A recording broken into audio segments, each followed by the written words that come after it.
Het jy al, nadat jy groot is, in modder gespeel?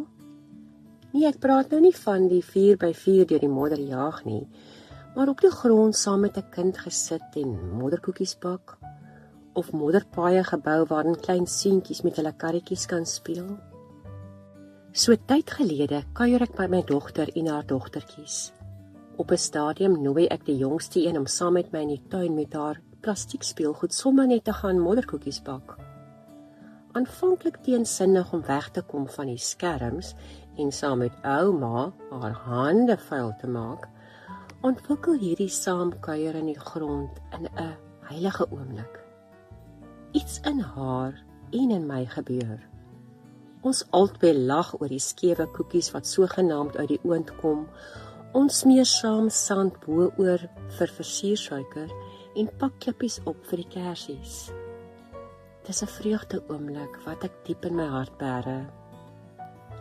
Dis toe wat ek daaraan dink hoe ons soms vanuit die modder in ons lewens anders na dinge kan kyk, iets kan leer en selfs later kan blom.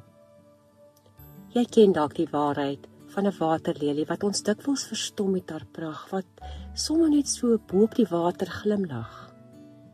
Die waarheid is dat die lelie vanaand met skeme weer gaan afsak in die modder onder op die bodem, sodat sy daar weer die nodige voedingsstowwe kan kry om môreoggend vroeg die krag te hê om met haar lang stingel boontoe te beur, sodat sy weer bo op die water kan blom. Wat vertel dit vir ons?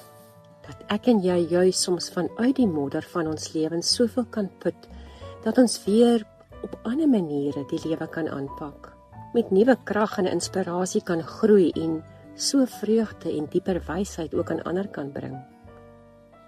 Mag jy, wanneer jy soms modder gegooi voel, onthou dat dit nooit net sleg is nie, maar dat jy vanuit die minder lekker plekke weer nuwe lewe kan ervaar.